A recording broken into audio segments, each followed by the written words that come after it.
welcome to Easy Friday. My name is Viviene Ndegwa. You can simply just call me Miss V, and I'm going to be your host for tonight. And tonight, with me, or rather joining me on stage today, or rather the studio, mini hata niko stage, nimeingia performance because of the song that was playing. Joining me is none other than Ojwang. He is a visual artist, a painter, an impressionist, and a musician, and he is here with us today to just share with us his journey in this industry. Ladies and gentlemen, Ojwang. How are you? What's up, Mekubali? Niko fiti. Nisikia intro. How you doing? I'm doing wonderful. I love your style. It's kinda vintage. Tell me about it. I just put things together. You just put things together. I like wearing things that people are running away from. I mean, clothes that they're scared of pulling off. I don't know. Maybe there's a little bit of swag in it. Okay. So music, and they look good on me. So I'm still not changing the style. All right, I like it. It looks unique. Thank you. I approve of it. Thank you so much. All right, for someone who's getting to know about Ojwang for the first time tonight, kindly let them know who you are. Costa is so my name is Ojwang, Costerojwang.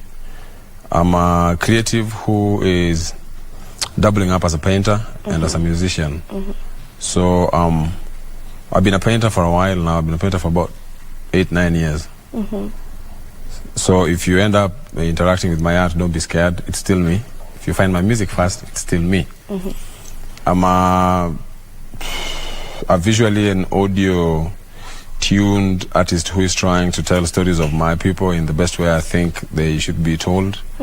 And I'm fusing culture and also staying aware of the place that I am in, which is the modern African society. So in a nutshell, that's who I am. All right, okay. So where exactly did all this come from? Like, can you recall where it first sparked you? You know, either the arts or the music, whichever. I've always been a creative. So from a very young age, I had my hands on a lot of crafty things. I would like mold cars and animals. And then I would also sing. I was a very good singer, though very shy and quiet as a child. So on my good days, I would sing a lot. So this was known by family members alone. And then later on, growing up, and I think the music part, I'm more into it now because of age one, and then the fact that I feel like I have a lot of songs in me that needs to go out there, and I don't write songs, so I don't think I can be very good at writing songs for other people. So I just decided to sing them myself and see what people say about them and see how they vibe to them. But as a painter, I went on art school. So I went on art school in Kisumu in 2013. Okay. Which was the same year I failed miserably in TPF. So, oh, you were on TPF, yes? Yeah, I was on TPF. We didn't make it to the final, like into the academy. We came all the way up to the final auditions. And then at some point they realized we couldn't sing, so they sent us back home. So when I went home, I looked for what I could do. I was playing football at the time. Then I joined an art school for 2.5 years.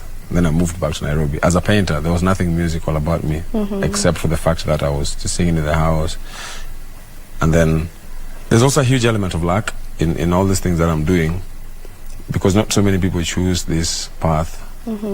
And especially now to double up as a painter and as a musician, there's a huge part being played by luck. So I've been lucky enough to meet the right players and amazing people like you guys along both my journeys as a painter and as a musician. Because I started releasing songs intentionally last year. So we are in 2023. We're in 2023. So 2021, yeah, early 2021 is when I dropped Riore, my first song on the album Tales of the Fisherman.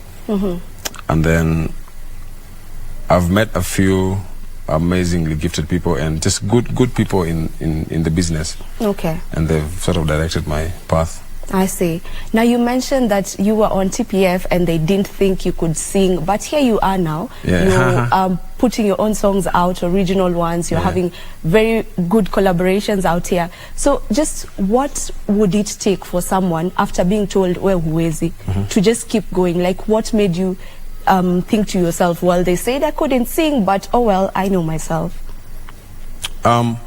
See, what works for you is what works for you. It might not work for me. So I can't use my life as a model, like as a standard of everybody else's journey. Because everyone is on a special path that has never been followed by anyone. And maybe no one will ever take that path. But a few constants remain. So one, I have a strong belief in God. And then the value of hard work never changes. And then humility.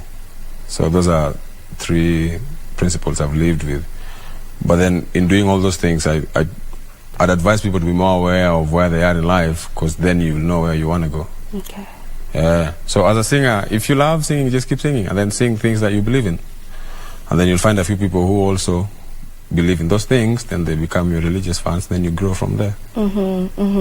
So I read somewhere that you were to study public health. I read somewhere that you were to go into the public health way or direction. You were to go to university for that, but then something happened. Could you just tell us a little bit about that? In 2013, I had applied for a public health course at the Great Lakes University. They actually gave me an admission letter, that form. So I was to go fill that, and then we had a discussion with my sister-in-law, who I think she knew me more than I knew myself, maybe. I don't know. And then she changed my mind. She was like, I think you can do better in a course that is more history and art inclined than public health. So I believed her. So I went for art. But it wasn't like a huge school, like a prestigious. No, it was just like a small section of Mill Hill Missionaries program in Kisumu, which was offering art classes for street kids and people coming from underprivileged families. I was not a street child though. Okay. Yeah, so I was just coming from home, going to the school and studying there for 2 years. I liked it there because it was more technically focused than theory. So we are taught how to do things, not how to explain things. So on the explaining side, I still fall short sometimes. But I can paint that thing I can't explain, I just paint it. All right, so you don't regret that move? No. Not joining university? No, I don't. And then, see, the thing with life is, if you start regretting, you have to change a lot of things. A few people who are dead you might need to bring them back to life, because they played a part and left in your journey. So when you start looking back and saying, I wish I did this, it takes a lot away from the amazing experiences you've had all that while up to now. All right, I doubt if we've had a painter on this particular show, or a visual artist. Okay. So I'd just love to get a little bit of an insight from you about painting, the industry of visual art in Kenya. Is it really booming, as booming as you would love for it to be, or just give me an insight of how the industry is? So the art industry is very quiet, in the sense that people who invest a lot of money in art are not loud people. They are like the who's and who's of this country. And then expatriates and just European and Swazungus. They invest a lot of money there, because they're coming from a place where they understand what art is, and they've lived, like artists in Kenya, to Europe, whatever, and maybe America. They are the people. Especially if you're selling your art, and if people see value in your work, they're like the real deal people. So when they come down here, they give you value for the craft. And then, being that the art industry it's a space, it's very quiet and it's very exclusive. So the kawaida wananchi don't get to hear a lot about it. And then, even if they do like media stuff, I'm sure you'll go through the newspaper without noticing that there's an article about art there, because it just doesn't interest you. However, for an artist, if you have the gift of making art, learn and just focus energy and time in the craft. And then I believe that being that it's a very small space, it's easy to notice someone who's good and is not part of the industry. And then that's easy for them to come inside. I see. So focus to chora, learn, usikwe na kiburi ya art is art. And learn from others, because by there being someone who you look up to, that means that they are or they were at a stage that you aspire to be at. So learn from them. Okay. So you also mentioned that you draw inspiration from your real life in terms as an artist, as a painter, that is. Is it the same with your music? Do you write from your everyday experiences or from other people's experiences? Tell me about where you draw your inspiration from. As a musician, I'm painting pictures and I'm treating subjects that I've seen or just my own experiences. So my first album was an introduction to my own self. So I did songs that had stories about just me. And then now the twist was there were different vibes. There was like hip hop-ish, Sijiko rap, and then there's like some reggae-ish vibes. And then I did some spiritual songs. So there were stories about myself. But the second album is stories about me, yes, and some are just kawaida stories from other people's lives. So it's true that I draw inspiration from places I've been and people I've met along the way. And that's the same way I approach my visual art. All right. You call yourself the fisherman. Yeah. Are you a fisherman? Like an actual I'm the only fisherman? one. You're the only fisherman? Yeah, here. Where did you get that name from? As in, are you a fisherman? Were you once a fisherman? Wait, do you think I'm not a fisherman? Kisumu? You tell me about it. I honestly do not know. Have you met a fisherman before? Have I met a fisherman? Yes. Me? Not you. Where? I've met a fisherman in Kisumu. Right. How did he look? There's no particular look. I am a fisherman. Yeah, I've caught fish in a lake, but it wasn't like commercial fishing. I wasn't doing it like a job. I did it for fun, but it counts, right? It does count. Yeah, it does count. However, the name fisherman is a representative of a community of fishermen. Yeah, and so I'm telling these stories of these people, but musically. And then I feel like I own their stories. Yeah, because so these are Luos who are. I grew up in the village, and I got the privilege of growing up with my grandmother, who was a medicine woman, and I was a hands boy. So mi ndio ule kijana tumwa kwa forest kwa Kiswahili ni msitu. Yeah, unaitwa KYM. Kijana ya mkono. Ndio yes. Kwa kijana ya mkono. So I feel like I'm privileged enough to have lived that life, and so for people who missed out on that, and see, a lot of people grow up in the village, but they don't sing the way I sing. Okay.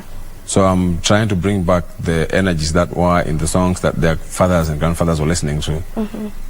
And you know those songs, but you don't feel like they represent you because you've grown up in now this modern setup, and you'd want things that connect you to your reality.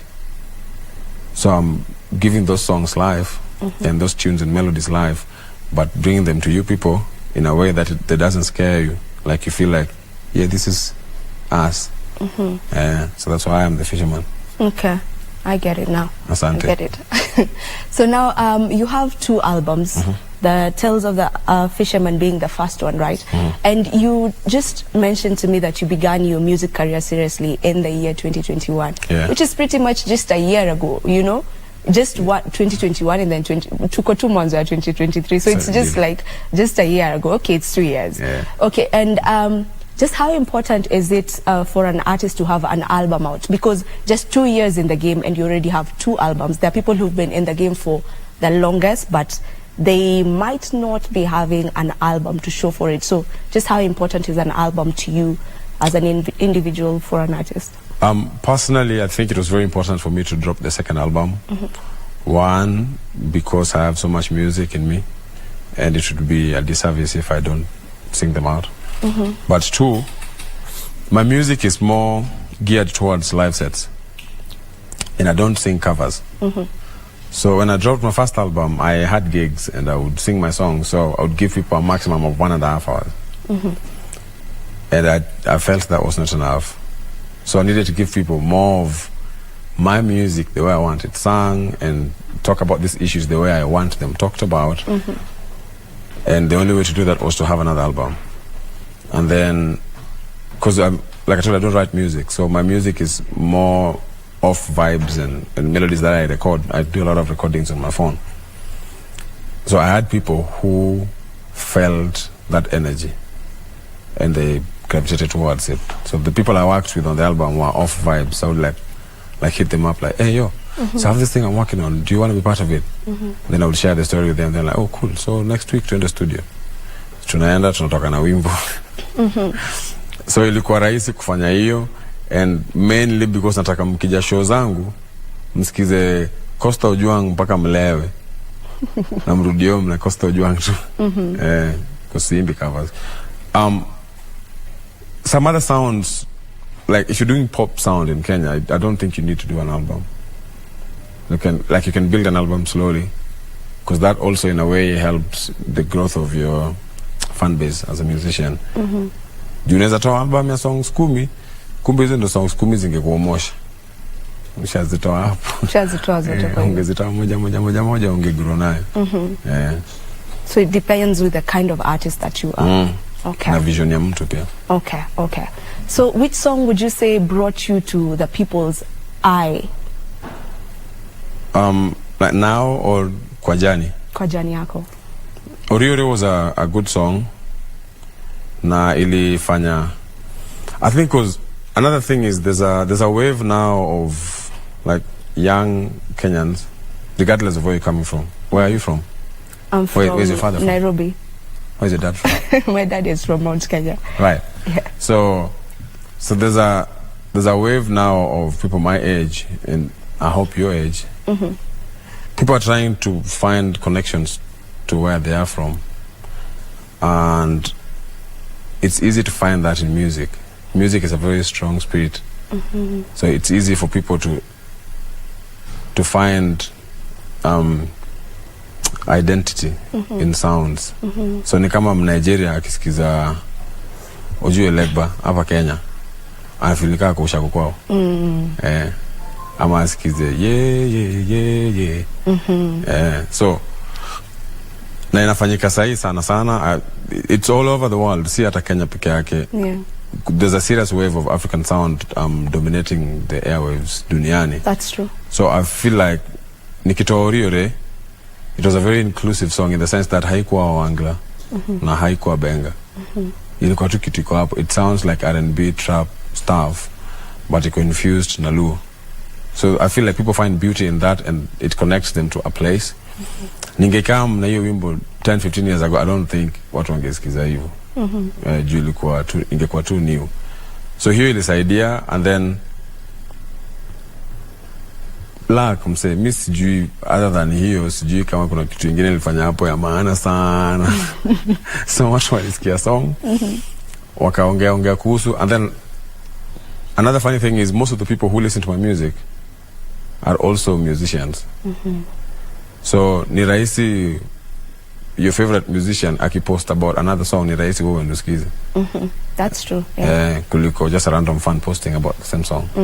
So hiyo pia ilifanya growth yangu ikakuwa organic na ikakuwa haraka. Sija grow sana, I hope nita grow sana. But you're growing. Yeah, it's growing. You just mentioned the use of like your language in it, and that is something you're doing with your songs. I think all the songs have your culture in it, have your mother tongue in it. So it's a strategy that you have, that you've decided this is my way to go, and this is how you're going to be releasing your music throughout. I hope so, until the energy dies out. If it doesn't, I'll just be doing that. But I'm also collaborating with other musicians from different languages. I have a song with Wanjine. I don't know if you guys know Wanjine. I know Wanjine. The song is on the album. So he's singing in Kikuyu. Yes. But I know the song now. I know the whole parts. So, I mean, all his verse and my verse. I'm sure he can sing my verse. Maybe he doesn't understand sometimes. So, tunataka tu tulete culture kwa face ya watu hivi, leto ya uptown. Juu Kenya tuko na local superstars. Kuna Ken wa Maria, ni superstar wa Kamba. Kuna ule jamaa wa Kungulu Kwangala. Okay, I don't really know his name. So in superstar wao, then sisi we have our Prince Inda, Sogo Winyos and all those people. Wakikuyu wako na Samido wao huku. Yes. Mike Rua. Huku. So na sijaielewa mbona hazikuji mainstream-ish. So we're just trying to bring that to people's faces, because I think it's the most important thing we can do as musicians now, to document culture and history. Yeah. And the good thing is music is a universal language, so it doesn't matter what language you're speaking, as long as it's a vibe, people are going to vibe with it. I'll come to one of your shows, by the way. I'm playing the today. Next one is, when is it? Today. Today? You're playing today? I'm playing Where? at Gecko.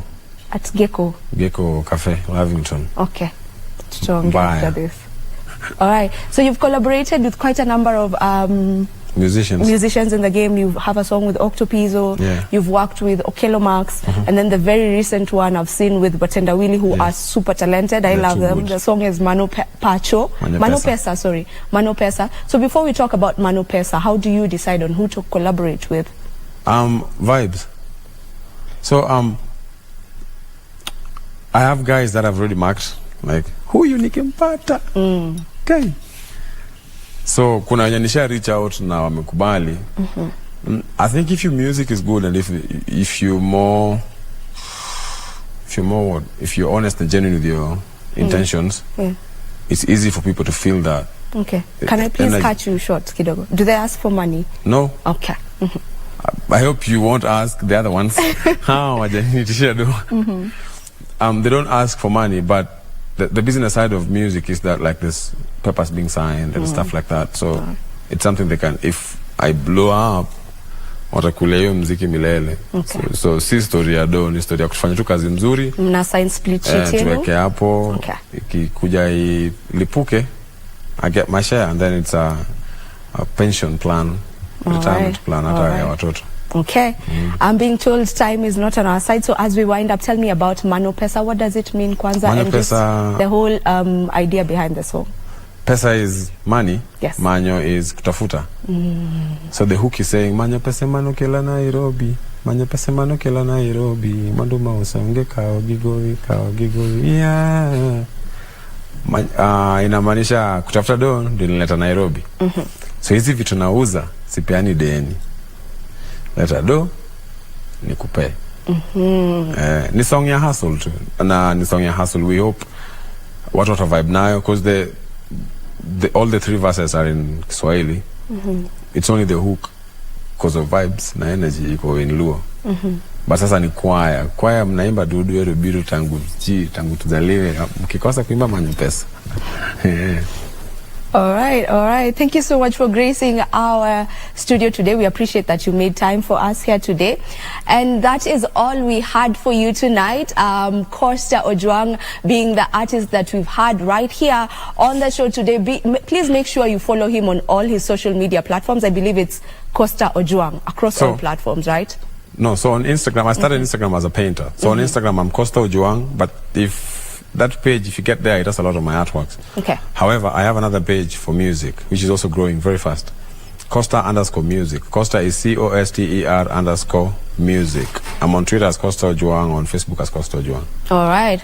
There you have it. Please make sure you go and support these amazing artists. And that is all. I have been your girl, Viviene Ndegwa. You can simply just call me Miss V. But as I leave you guys, I'm going to leave you with Costa playing us live. Ooh. Have a good night.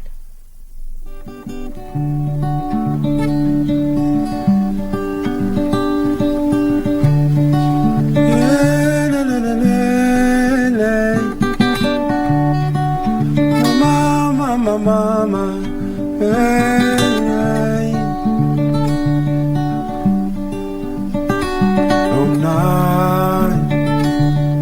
Disembo chopo joera kwa kore iboma adundo tipondo nanano Iman barupe manende kadudi eichopie singo edala wono galo janyando Waran Erani tanda mama tinda loko raundo. Tumbiro nego bonyo mino molo jabanjo. Para mama to bendi paraga samoro kinindo. Baby be paraga ye. Romna to wota chako na biro nyabondo malo dala. To tibirom no siepa ya ye. Kipendaro mama kipendaro. Kipendaro baby kipendaro. Kipendaro mama kipendaro. Kipendaro baby kipendaro. Oh baby anungi aye.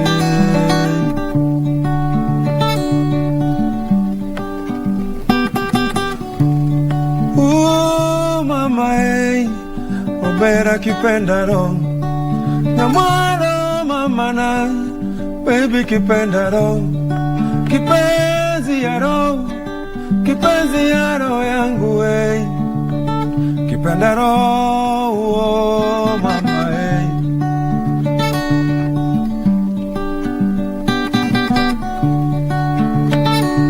Kipendaro hey. Kipendaro. Kipendaro mama hey. Kipendaro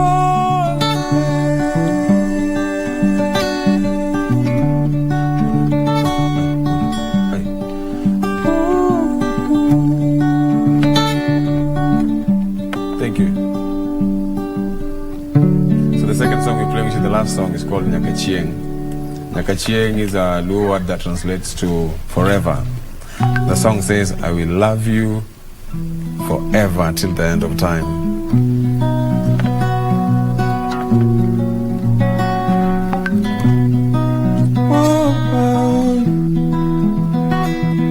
I love you forever.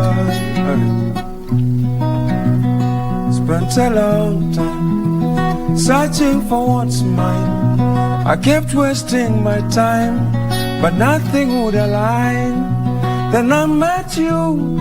You set my soul on fire. I'm drowning in desire. My heart belongs to you. The way you show me love, how you say my name, my mind is blown away. I wanna be with you. The things you make me feel when you look at me. Girl, you are the one who's gonna calm me down. Sasa, mimi nimeamua nitakupenda wewe. Umeniteka roho na furahia. Hera na mari mama opongo chunya. Anaheri Nyakachieng, anaheri Nyakachieng. Sasa mimi nimeamua nitakupenda wewe. Umeniteka roho na furahia. Hera na mari mama opongo chunya. Anaheri Nyakachieng, anaheri Nyakachieng. Nina vitu vya kutenda. Nina oh mama vya kutenda. Oh ila muda unanichenga. Jaera poka neno nyako moro mopi mokodi. The way you show me love, how you say my name, my mind is blown away. Me, I wanna be with you. The things you make me feel when you look at me. Baby, you are the one who's gonna set me free. Sasa, mimi nimeamua nitakupenda wewe. Umeniteka roho na furahia. Hera na mari mama upongo chunya. Anaheri Nyakachieng, anaheri Nyakachieng. Mayo mama hey, anaheri Nyakachieng.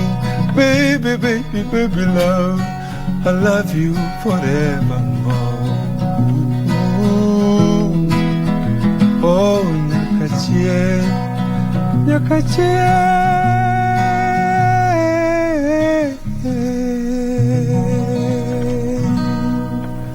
Thank you.